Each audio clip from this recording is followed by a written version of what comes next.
శ్రీ విష్ణు రూపాయ నమశివాయ. ఓం శ్రీమాత్రే నమః. ఓం నమో భగవతే వాసుదేవాయ. జై శ్రీరామ్. మ్యాజిక్ గ్రూప్ అనేటువంటి ఒక బుక్ రీడింగ్ గ్రూప్ ఉంది, వాట్సాప్ గ్రూపు. ఆ గ్రూప్లో హర్షిత్ అనే 10th క్లాస్ బాబు లలిత సహస్రనామం శ్లోకాల వివరిస్తాడు. అలాగే అందులో జ్యోతి భగవద్గీత శ్లోకాలను వివరిస్తుంది. నేను భాగవతం అనేది చెప్తూ ఉన్నాం. ఇందులో వారంలో ప్రతిరోజు ఉదయం 5 నుంచి 5:30 వరకు ఎక్సర్సైజ్ జరుగుతుంది. తర్వాత 5:30 నుంచి 6:30 వరకు ఇలా క్లాసులు జరుగుతూ ఉంటాయన్నమాట. అందులో భాగంగా ఈరోజు హర్షిత్ లలిత సహస్రనామం శ్లోకాలని వివరిస్తున్నారు. 13వ శ్లోకం నుంచి 15వ శ్లోకం వరకు ఈరోజు హర్షిత్ శ్లోకాలను వివరణ చేయడం జరుగుతుంది. సార్ ఇవాళ 13th నుంచి 15th వరకు వచ్చే శ్లోకాలు చూద్దాం సార్. ఇప్పుడు 13th శ్లోకం చదువుతుందమ్మా. కనకాంగద కేయూర కమనీయ భుజాన్విత రత్నదేవేయ చింతాక లోల ముక్తా ఫలాన్విత. ఇక్కడ కనకాంగద కేయూర, కనకము అంటే సువర్ణము లేకపోతే శ్రేష్టము అని అర్థం.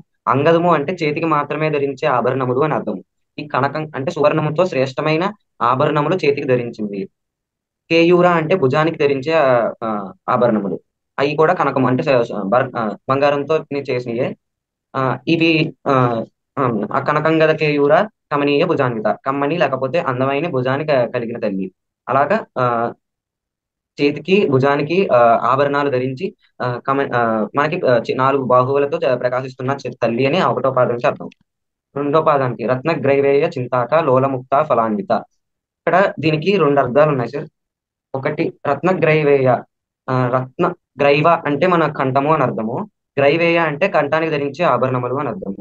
రత్నగ్రైవేయ అంటే రత్నములతో కూడి ఉన్న కంఠానికి ధరించే అర్థము. ఇక చింతాక లోలముక్త ఫలాన్విత. చింతాక లోలముక్త అనే ఇక్కడ చెప్పారు. చింతాక అంటే ఒక నెక్లెస్ లాంటిది గొలుసు. దానికి చింతాకులు లాంటి పెండెంట్స్ చాలా ఉంటాయి. ఆ చింతాకుల్లో చింతామణి పొదిగి ఉంటుంది. ఇలాంటి హారం ధరించి ఉంటుంది ఆవిడ. లోలముక్త అంటే ముత్యాలతో చేసిన చంద్రహారం లాంటి గొలుసు లేకపోతే హారం ధరించి ఉంటుంది ఆవిడ. ఇంకొక అర్థం నేను చెప్తాను, అది మీరు ట్రై చేయండి.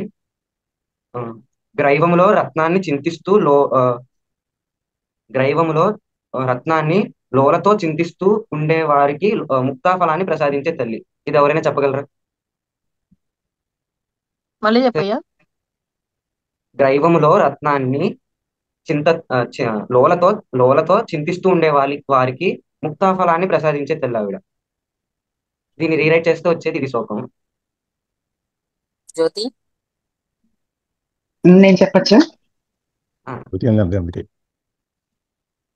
అమ్మవారి కంఠాభరణంని స్మరించుకొని మనము ఆవిడ అక్కడ అది దాన్ని స్మరిస్తే మనకి ముక్తిని ప్రసాదిస్తారనమాట.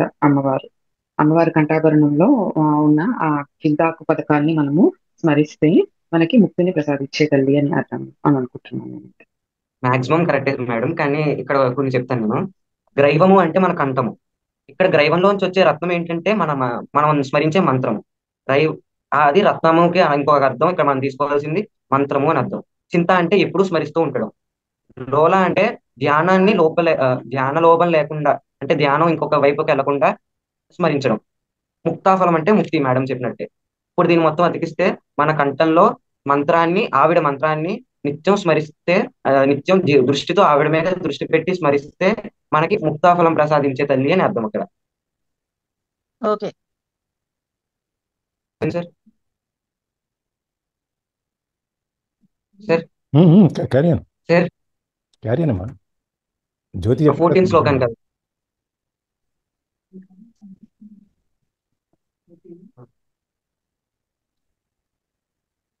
రామేశ్వర ప్రేమరత్న మణి ప్రతిపనస్తని నాగ్యలావాల రూపీ లతా ఫల ఇంకోటి చెప్పడం మర్చిపోయాను. ఇందాక మనం కామరాజు కూటం అనే వర్ణంలో లలిత సహస్రాన్ని కొన్ని వర్ణాలుగా మార్చారు. దాంట్లో జ్ఞానకూటం అంటే మా అమ్మవారి ముఖం, వాగ్భవ కూటం అంటే అమ్మవారి వాక్కు, ఆ, పెదాలు, నోరు, ఆవిడ యొక్క అయ్యి.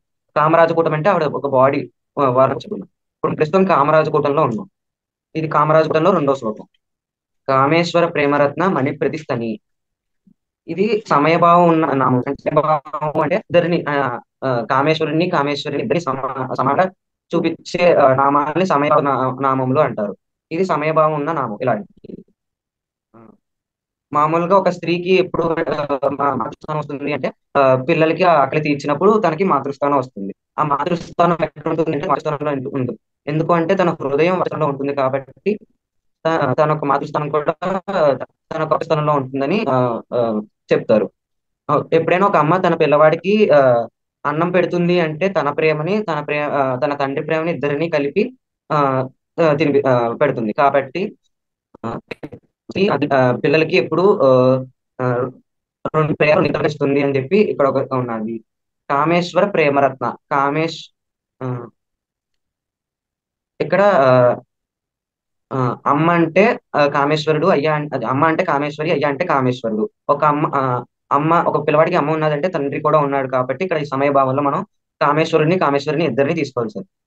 ఈ శ్లోకాన్ని ఆ, అమ్మ మనకి ఇక్కడ అమ్మ మనకి పోషణ ఇస్తుంది అంటే ఇక్కడ పోషణ అంటే ఆ, ఆ, అమృతం అని తీసుకోవాలి. ఇక్కడ అమృతం మనకి అమ్మ మూడు విధాలుగా ఇస్తుంది సార్. మూడు విధాలుగా ఏంటంటే, ఒకటి సూర్యుడు, చంద్రుడు, గోవు. సూర్యుడు రూపంలో ఎలా ఇస్తుంది అంటే, సూర్యుడు ప్రకాశించాక ఆ, ఆ, అరుణోదయం అంటే ఫస్ట్ ఎర్రగా ఉంటాడు చూడండి, ఆ టైం నుంచి ఒక అరగంట సేపు పాటు ఆ, అది సన్ ఎనర్జీ లేకపోతే సన్లైట్ మనకి చాలా మంచిది. ఆ ఎనర్జీని మధువు అంటే మధువు అంటే హనీ, హనీ లాగా లేకపోతే ఒక ఫామ్ లోకి మార్చి దేవతలకు ఇస్తుంది. ఆవిడ ఎనర్జీ, ఆవిడే సూర్యుడి కింద మారి సూర్యుడి నుంచి వచ్చిన దాన్ని అమృతం కింద మార్చి దేవతలకి మనకి ఇస్తుంది. మళ్ళీ ఆ అమృతాన్ని చంద్రుడికి కూడా ఇచ్చి ఆవిడే మళ్ళీ చంద్రుడిగా, చంద్రుడు రెండు భాగాలుగా మనకి ప్రకాశిస్తూ ఉంటాడు కాబట్టి మొదటి శుక్లపక్ష భాగం అంతా దేవతలకి, కృష్ణపక్ష భాగం అంతా పితృదేవతలకి ఇస్తూ ఉంటారు. మళ్ళీ ఆవిడే గోవులా మారి మనకి క్షీరం ఇచ్చి, అంటే పాలు ఇచ్చి, పాల నుంచి నెయ్యిలా తయారు చేసి హోమంలో హవిస్సు సమయంలో స్వాహాకారంతో ఈ నెయ్యి కలిపి దీన్ని అమృతం కింద చేసి దేవతలకి ఇస్తారు. ఇంకోటి మనం స్వీకరిస్తాం. ఈ పాలుని కూడా అమృతం కింద మనం స్వీకరిస్తాం. ఇంకోటి ఏంటంటే, ఆవిడకి ఆ, శ్రాద్ధ కర్మల సమయంలో పితృదేవతలకి ఆ, పిండ ప్రదానం చేసేటప్పుడు మనం పిండ ప్రదానం చేసేటప్పుడు ఆవిడకి నెయ్యి కూడా దాంట్లో కలుపుతాం పిండ ప్రదానంలో. అలాగే నెయ్యి కూడా ఇస్తాం వాళ్ళకి. ఇలాగా ముగ్గురికి మనకి 33 కోట్ల దేవతలు, యక్ష కిన్నర కింపురుషులు లాంటి 33 కోట్ల దేవతలకి ఇస్తుంది ఆవిడ. ఇక్కడ 33 కోట్ల అంటే 33 వర్ణాలు దేవతలు. నెక్స్ట్ ఆవిడ 14వ శ్లోకం రెండో పదానికి వెళ్దాం. ఆ, దీని అర్థం ఏంటంటే, ఇప్పుడు ఆ, లలితాం విశ్వ విగ్రహ అని చదువుకుంటాం కదా మనం. లలితాదేవిని ఈ విశ్వాన్ని ఒక ఒక మానవ రూపంలో చెక్కితే వచ్చేది లలితాదేవి యొక్క స్వరూపం. అంటే లలితాం విశ్వ విగ్రహ. ఆ, ఆ, నాభి ఒక బాడీ, ఇప్పుడు ఒక నార్మల్ బాడీ తీసుకుంటే నాభి సెంటర్ ఆఫ్ ద బాడీ. ఈ సెంటర్ ఆఫ్ ద బాడీ లోంచి దేవతలకి రోమములు అనగా బీమ్ ఆఫ్ లైట్. ఈ beam of light beam of light పురుష సూక్తం ప్రకారం నాభి అంటే ఆ, అంతరిక్షం లేకపోతే విశ్వం అని అర్థం. అవన్నీ విశ్వం కింద తీసుకుంటే నాభి సెంటర్ పాయింట్ అవుతుంది. ఈ సెంటర్ పాయింట్ లో బిగ్ బ్యాంగ్ థియరీ అందరికీ తెలుసు కదా సార్. బిగ్ బ్యాంగ్ థియరీ జరిగినప్పుడు ఒక క్రాంతి విస్ఫోటనం వచ్చింది. ఆ క్రాంతి విస్ఫోటనం నుంచి మనం ఉన్న లోకాలు తయారయ్యాయి. సూర్యుడు, చంద్రుడు తయారయ్యారు. ఇంకా చాలా ఇతరాది దేవతలు, ఇతర ముల్లోకాలు, లోకాలు అన్ని తయారయ్యాయి అని చెప్పి బిగ్ బ్యాంగ్ థియరీ చెప్తుంది. ఇప్పుడు దాన్నే ఇక్కడ తీసుకుంటే మనం బిగ్ బ్యాంగ్ థియరీ యొక్క సెంటర్ అమ్మవారి నాభి. అక్కడ విస్ఫోటనం జరిగితే ఒక బీమ్ ఆఫ్ లైట్ లేకపోతే క్రాంతి వచ్చింది. అది ఎలా ఉందంటే ఒక పాదులా ఉంది. ఆ పాదుకి రెండు ఆ, ఆ, క్రాంతి ఫలాలు వచ్చాయి అనమాట. ఆ క్రాంతి ఫలాలు ఎలా ఉన్నాయి అంటే, ఆ, అమ్మవారికి సూర్యుడు ప్రకాశిస్తున్న కాంతి ఫలాలు ఎవరంటే సూర్యుడు, చంద్రుడు. ఇప్పుడు ఇప్పుడు ఆవిడ నాభి గురించి చెప్పారు. ఈ నాభిలోంచి వచ్చే ఈ నాభిలోంచి వచ్చే రోమములు అంటే వాళ్ళకి బీమ్ ఆఫ్ లైట్ అని చెప్పి ప్రకాశ పుంజములు అన్నాం కదా. ఆ ప్రకాశ పుంజంలో ఒక లత అంటే పొదకి ఆ రెండు పళ్ళు కాస్తే అవి సూర్యుడు, చంద్రుడు అని చెప్పారు. అంటే ఆవిడ ఇక్కడ రెండు సారాలు ఇస్తుంది. ఆవిడలోనే అంతరిక్షంలో విశ్వంలో అన్ని ఆవిడ కడుపులోనే ఉన్నాయి. సూర్యుడు చంద్రుడు నాలోంచే వచ్చారు. ఇక్కడ సూర్యుడు చంద్రుడు మనం నేర్చుకున్నది ఏంటి? సూర్యుడు చంద్రుడు ఎక్కడి నుంచి వచ్చాయని భాగవతం క్లాస్ లో క్షీరసాగర మదనంలో వస్తాయి. చెప్పగలరా సార్? క్షీరసాగర మదనంలో మనం సూర్యుడు చంద్రుడు వచ్చాయని చెప్పాం కదా, అక్కడ ఇంకేం వచ్చాయో చెప్పగలరా? కామధేనువు, కల్పవృక్షము, ఐరావతము, ఇంకొకటి ఆలాహలము, తర్వాత అమృతము. పారిజాతం.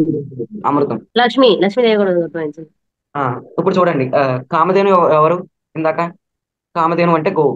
ఆవిడ గోవు కూడా ఆవిడే అని చెప్పారు ఇందాక. మనకి క్షీరం ఇస్తున్న గోవు కూడా ఆవిడే అని చెప్పి. నెక్స్ట్ ఈ కల్పవృక్షము, లక్ష్మీదేవి, ఐరావతము ముగ్గురు లక్ష్మికి సూచన. లక్ష్మీదేవి కూడా ఆవిడ రూపమే. ఈ 4 ఆవిడే. నెక్స్ట్ అమృతము, హాలాహలము. అమృతము ఆవిడదే, హాలాహలం పక్కన పెట్టండి, అమృతం ఆవిడదే. ఇప్పుడు ఈ క్షీరసాగర మధురం అంటే ఏమైంది? అమ్మవారి యొక్క అర్చన అయింది. అమ్మవారిని అర్చిస్తే మనకి ఇచ్చేయి కామధేనువు, కల్పవృక్షము, అమృతము ఇవన్నీ ఇస్తుంది. అంటే దేవతలు కూడా క్షీరసాగర మదనం చేయడం అంటే అమ్మవారిని అర్చించారు. ఆ ఆ ప్రక్రియలో ఆవిడని అర్చిస్తే ఆవిడ వీళ్ళందరికీ ఇచ్చింది. ఇక్కడ ఈ శ్లోకాన్ని చూసుకుంటే అమ్మవారి యొక్క నాభిలోంచి ఒక ప్రకాశ లత వస్తే ఆ లతకి 2 కాయలు కాస్తే అయ్యి సూర్యుడు చంద్రుడు. ఆ సూర్యుడు చంద్రుడు కరెక్ట్ గా ఎక్కడ ఉన్నారు అంటే అమ్మవారి వక్షస్థల దగ్గర ఉన్నారు అని చెప్పారు. బిగ్ బ్యాంగ్ పేలినప్పుడు కూడా అంటే ఒక బుష్ లాగా వస్తుంది. బుష్ అంటే ఒక లత, లత అంటే కూడా వచ్చి దాంట్లోంచి మనకి సూర్యుడు చంద్రుడు వచ్చారు. ఇక్కడ ఇది ఎప్పుడో ఈ బిగ్ బ్యాంగ్ థియరీ కన్నా ముందు చెప్పారు. అంటే అప్పుడే ఈ వాళ్ళు బిగ్ బ్యాంగ్ థియరీ గురించి మనకి చెప్పారు. ఇది ఎవరికైనా తెలుసా సార్? ఇది ఇక్కడ బిగ్ బ్యాంగ్ థియరీ గురించి చెప్పారని, ఈ బిగ్ బ్యాంగ్ థియరీ గురించి ఇక్కడ మనకి చెప్పారని ఇప్పుడు వరకు ఏ ఉపన్యాసవేత్త కూడా చెప్పలేదు అంతలాగా. మన ఋషులు వాళ్ళందరూ అంత గొప్పవాళ్ళు. అవును, బిగ్ బ్యాంగ్ థియరీ గురించి కావాలంటే సావిత్రి గారు. మేడం నేను చెప్పింది కరెక్టే కదా? సావిత్రి గారు, రామాదేవి గారు, ఇది ఎవరు వెళ్ళిపోయారా? కాదు, గుత్తా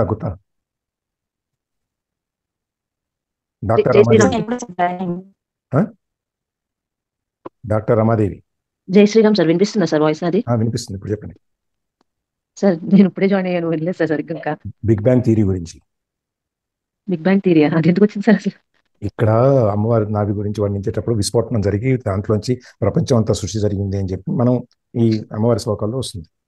దానికి మనకి పాశ్చాత్యులు, మన ఫారినర్స్ ఇంగ్లీష్ వాళ్ళ ఇదంతా సృష్టి అంతా బిగ్ బ్యాంగ్ నుంచి వచ్చింది, ఒక పెద్ద విస్ఫోటనం జరిగింది, దాంట్లో నుంచి వచ్చింది అని వీళ్ళు చెప్తారు ఆ శబ్దం గురించి. అందుకని ఇక్కడ వచ్చింది. బిగ్ బ్యాంగ్ అంటే ఏంటని పూర్తిగా చెప్తారని అడిగింది సార్. నేను ఒక్క 5 minutes లో మళ్ళీ మాట్లాడచ్చా కొంచెం? అంటే పాప స్కూల్ 6:15 సార్ నాకు. Okay, done. 15వ శ్లోకం చదువుదాం. స్తన భారదలన్మజ్జ పట భుజవలిత్రయ అరుణారుణ కౌసుంభ వస్త్ర భాస్వత్కటీతటి.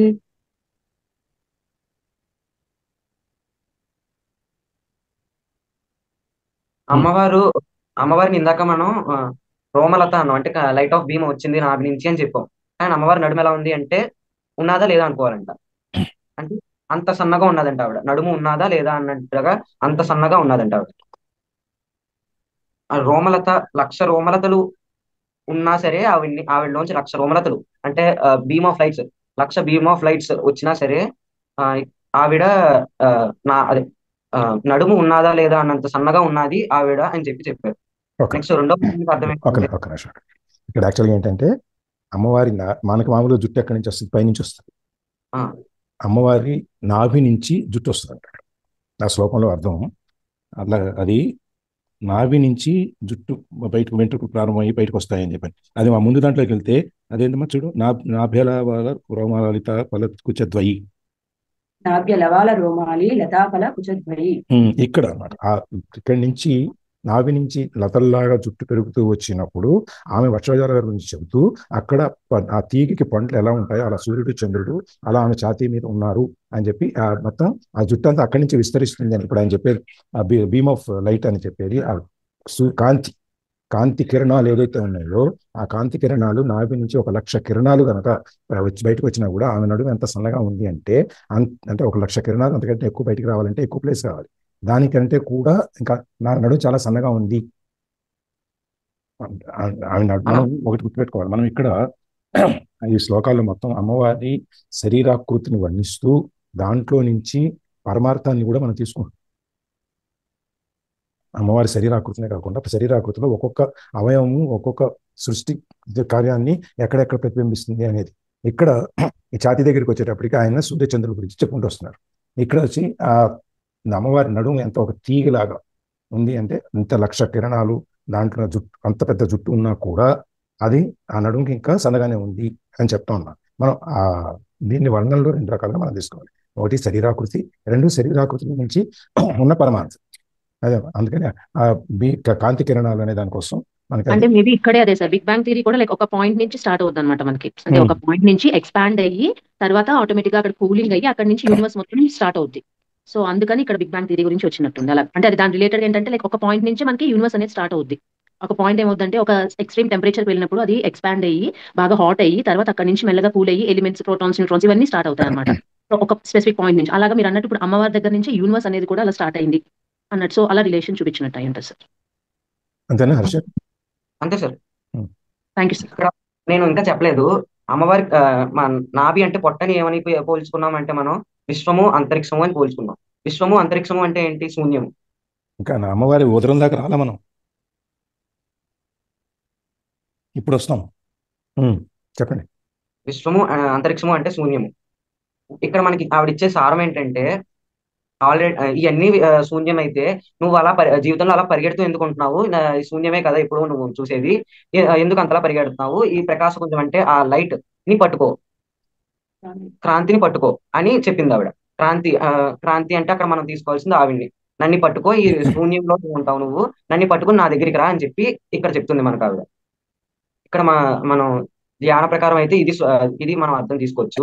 లేకపోతే మీరు చెప్పిన ఇంకొక అర్థం ఏంటంటే ఆవిడ మీరు చెప్పినట్టు 1,00,000 రోమలతలు అంటే beam of lights, 1,00,000 beam of lights వచ్చిన బీమ్స్ ఆఫ్ లైట్ వచ్చిన మనకి ఆవిడ యొక్క నడుము చాలా సన్నంగా ఉన్నది.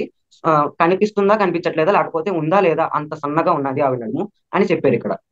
నెక్స్ట్ రెండో పాదం ఏంటంటే ఆవిడ యొక్క నాభి అంటే పొట్ట మీద 3 గీతలు ఉన్నాయంట.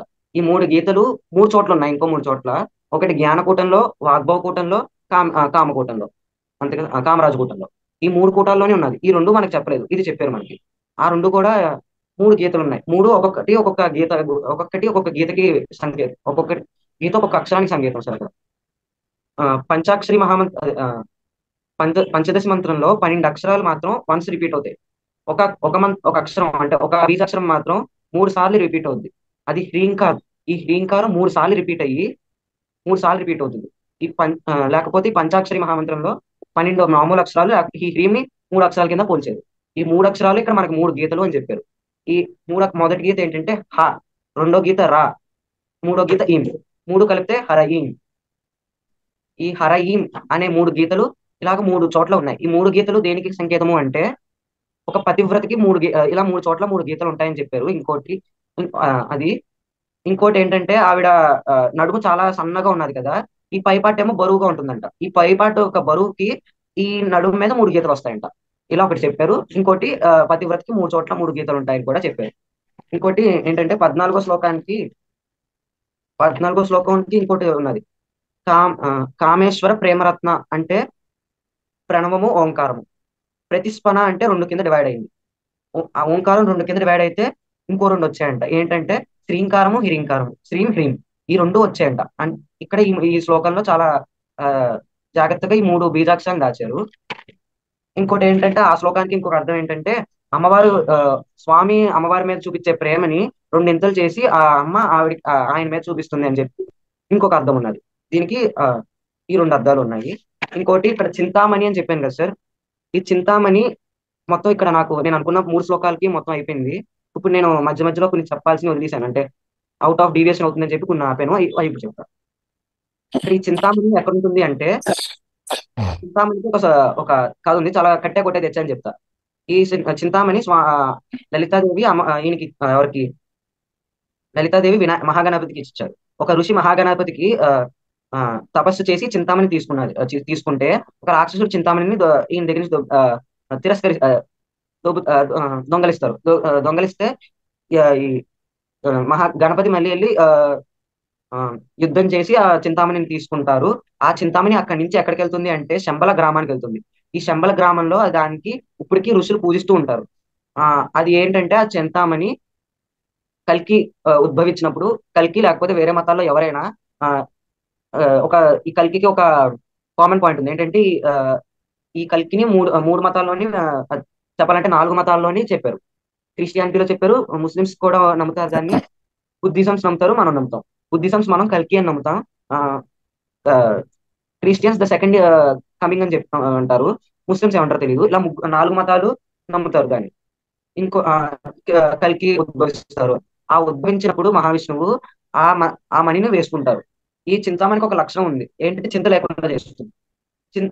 అంటే ఒక మంచివాడి దగ్గర ఉన్నప్పుడు దానికి ఉండాల్సిన చింతలో ఒకటే తెస్తుంది. ఏంటంటే మన ఇందాక మనం ఆ శ్లోకంలో చెప్పాం కదా, అమ్మవారిని చింతిస్తూ ఉండాలని. ఆ చింతని నెరవేరుస్తుంది. ఇంకొకటి ఏంటంటే మామూలు మనలాంటి వాళ్ళ దగ్గర ఉంటే మన చింతలు ఏముంటాయి, ఇప్పుడు కారు కొనుక్కోవాలి, ఇది కొనుక్కోవాలి, ఈ చింతని పోగొడుతుంది.